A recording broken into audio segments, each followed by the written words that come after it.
Hello. This is so fun. Okay. So I'm Sandy Nicholas. Ooh, our host for today. Yes. Sandy. I'm Elena.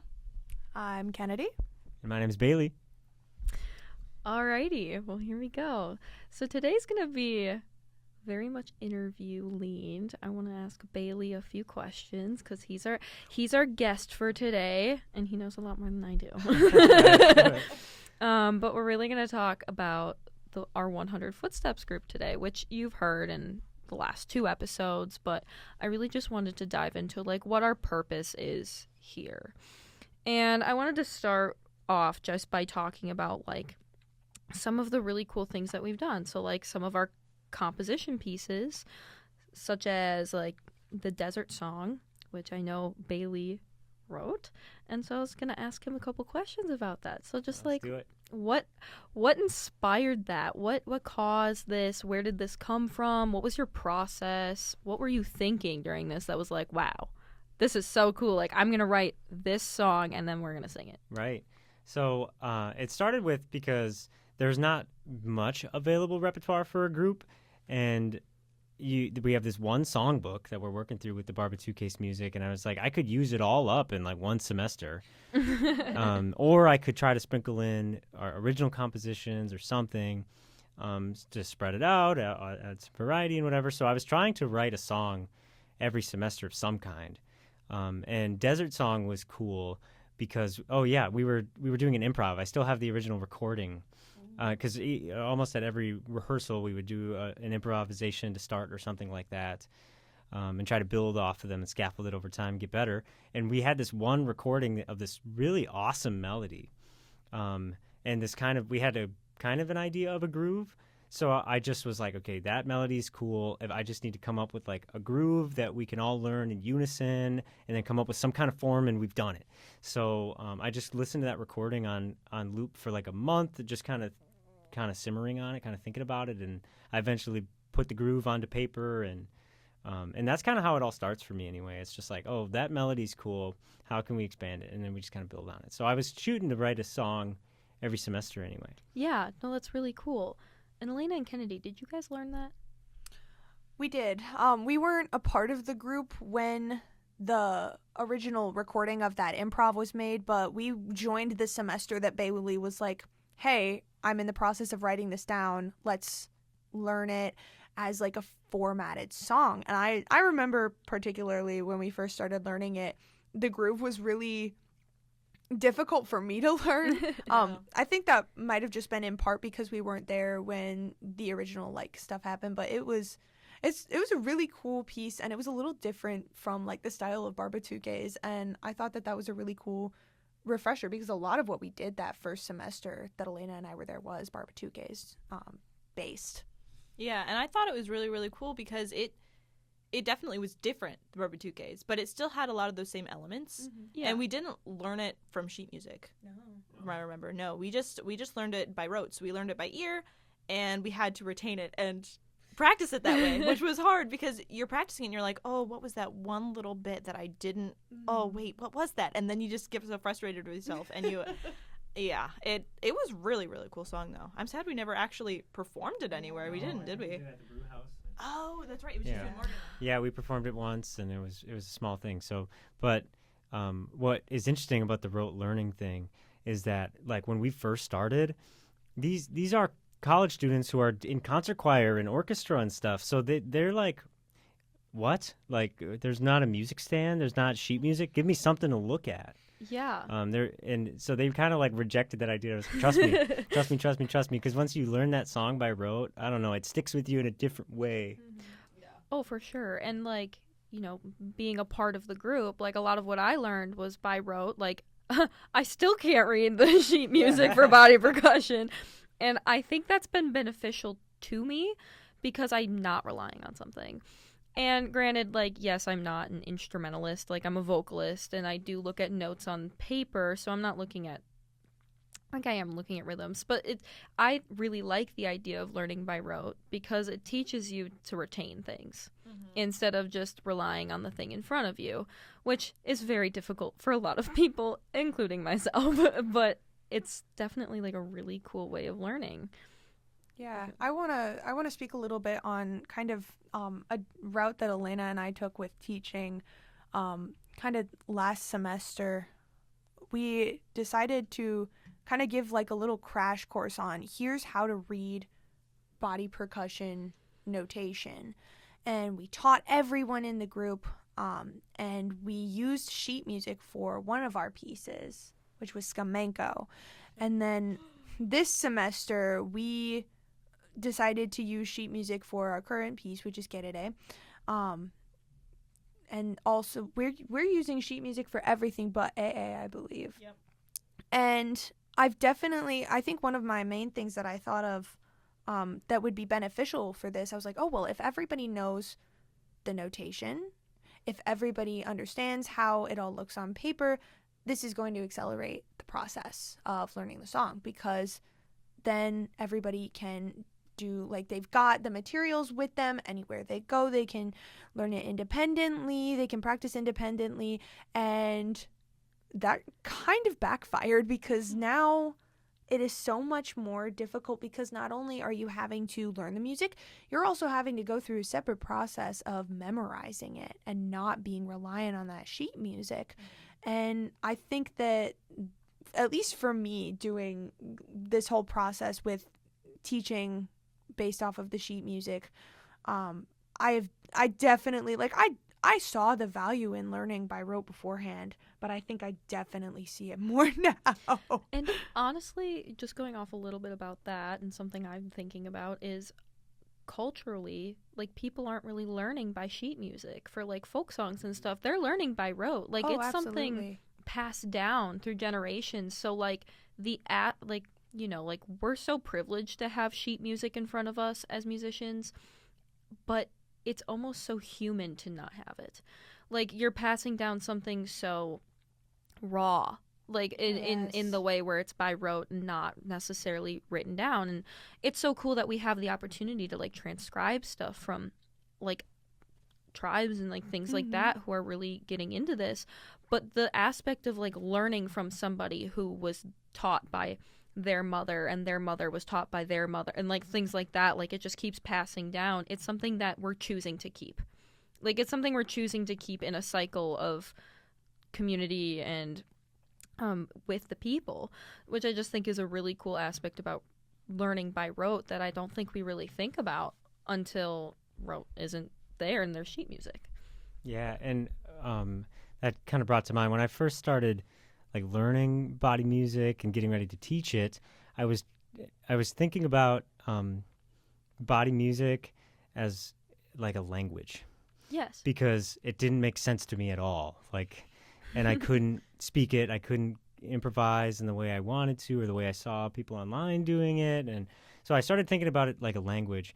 And then as I was trying to come up with songs to write or whatever, I was learning this language from the Barba Case music. It's very Brazilian. It's very stylistic in their own way. Like, it's very identifiable. That's Barba Case. That's body music. And I was so excited for the day that this group, 100 Footsteps, would be able to make their own genre. And maybe it starts with, let's practice hip hop, let's practice rock, let's practice pop.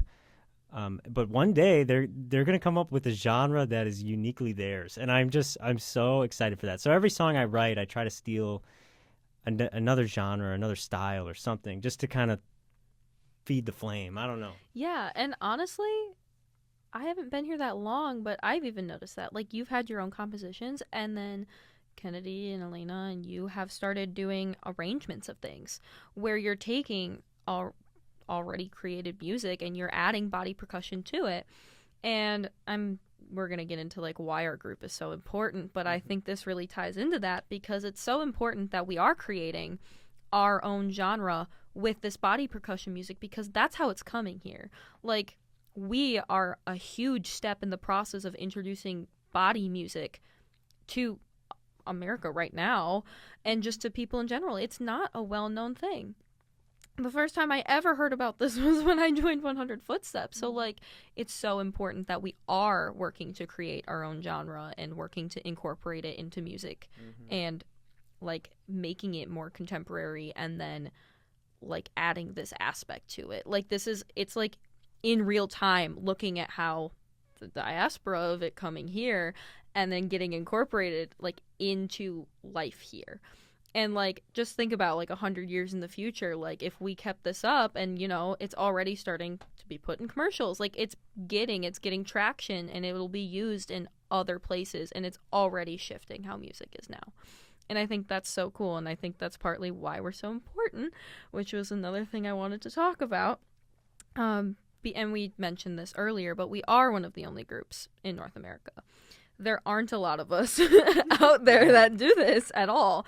So the opportunity to create music in this way and bring it to a community is so, so important. Yeah, this is. I seriously looked because I thought, man, how cool would it be to say we are the only body music ensemble or something like that? But there's literally not another one that is student led. I think that's amazing.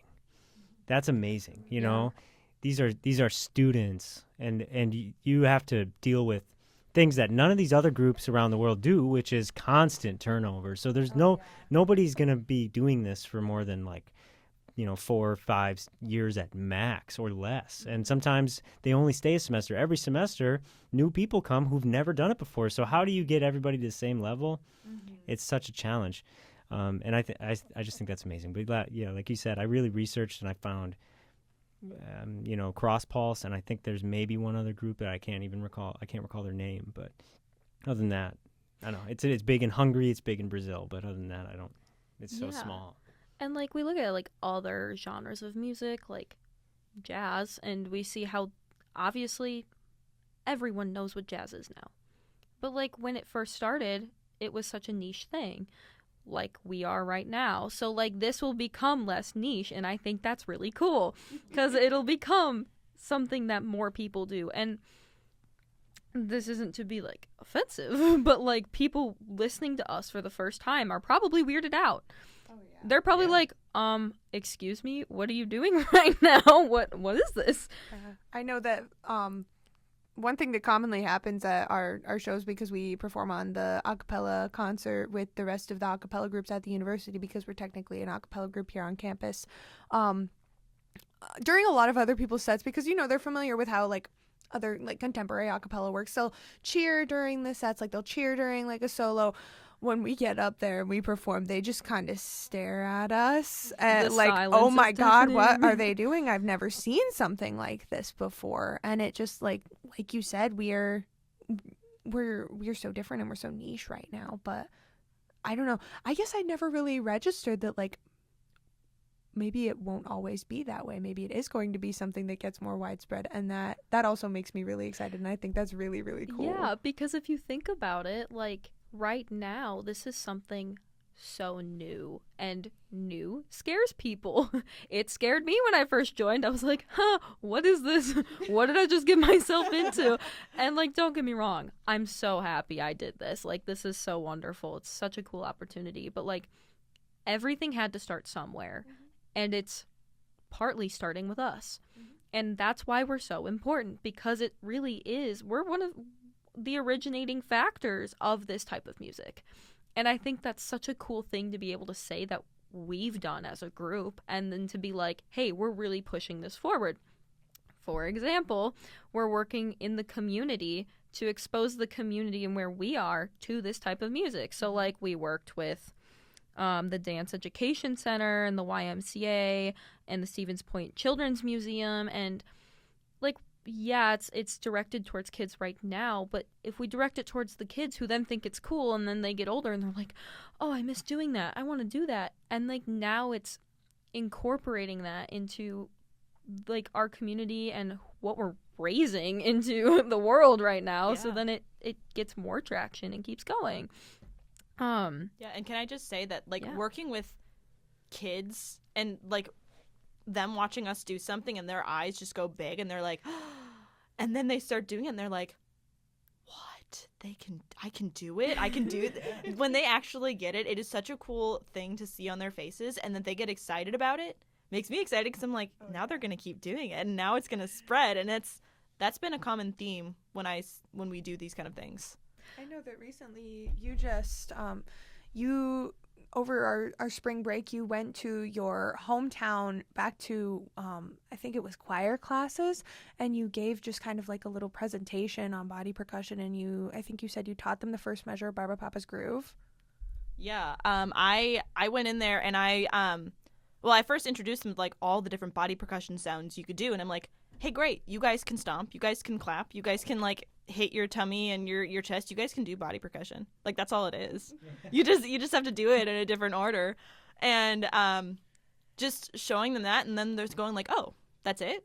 And then like trying to teach them that, and they're like, oh, okay.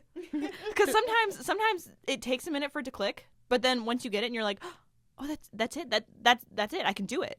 And they get so excited, and it's so cool. And I know that, like, when we did the Dance Education Center thing, and I was there for that, and I gave, like, a little, like, 10-minute thing on how to do the bird call, like, with my hands. And it's, obviously I've been teaching people how to do that for a while now, so I can kind of understand what people may be doing wrong, so I know what to correct. And it's hard to correct because I can't see exactly what they're doing. Like, it's something they have to honestly figure out. And seeing the looks on some of their faces when they get it, when it really clicks and they make that first noise, and it's a whistle with just their hands and the air that's going through it, and they're like, no way that I just did that. And then they're gonna go home and annoy their parents because that's what I did when I learned. And that's just such like a cool thing.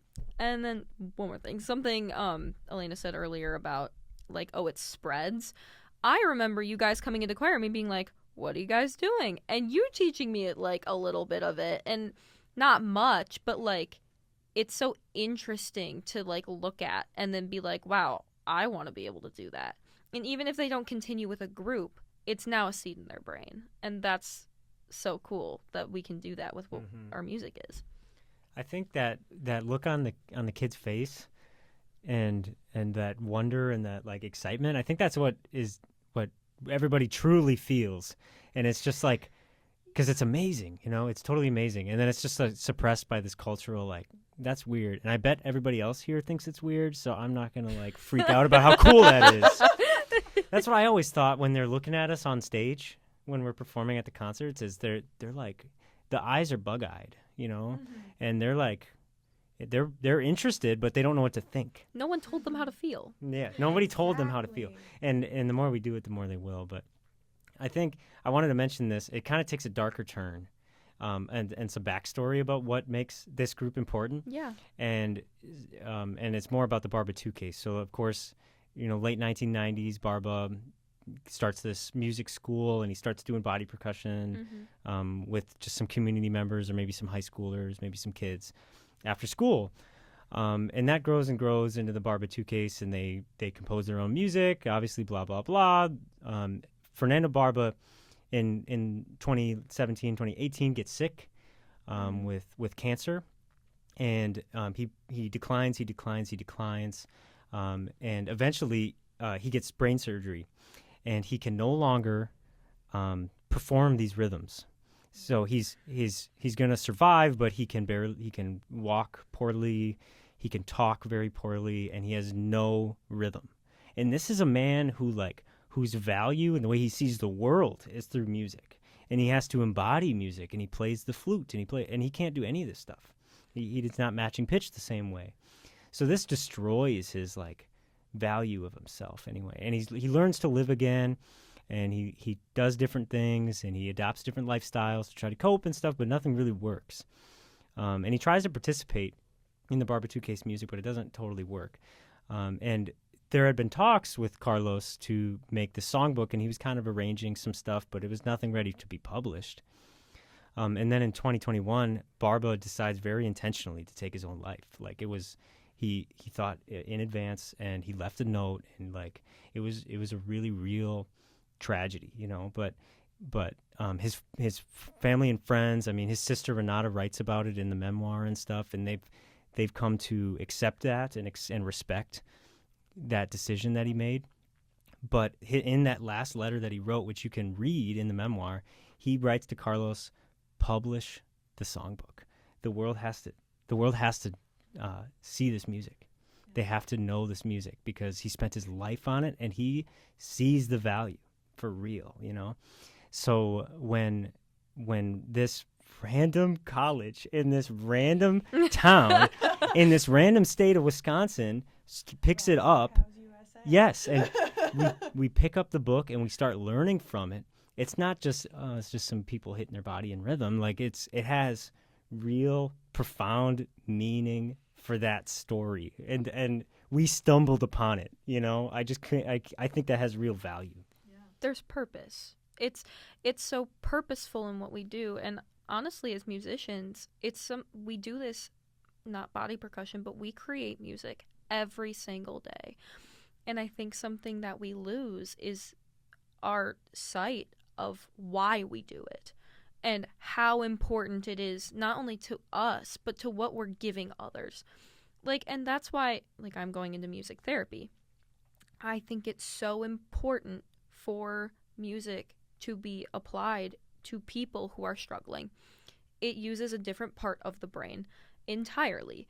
And, like, my mother has MS. So, like, her MS group, they struggle with daily functioning things, grabbing things, walking, like, and it affects, like, such random parts of the body.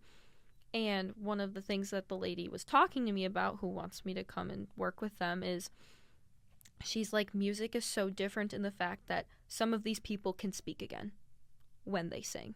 It's incredible because honestly, it's partly muscle memory due to the way that, like, the brain functions when you're hearing the music.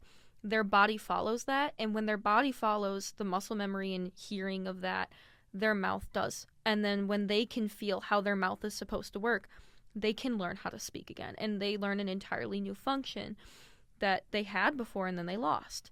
And it's a therapy. It's therapeutic. It's something that helps them work through it. And that's why I'm doing music, because it's going to help people. And I think that's, like, such an important thing for our group now, especially after knowing that, is we're carrying on a legacy. And like I said earlier, it all starts somewhere. And we happen to come across this book, and it just happens to be us. We are starting this. Like, we are carrying this on. Like, someone has to. And we just happen to be the ones that have the opportunity to do it. And I think that's a really cool thing for us, and I think that's why we're important. It's amazing. Absolutely. Thank you. Anyway, on that note, Pok Talk. This is Pok Talk. Oh, Pok Talk. Yep.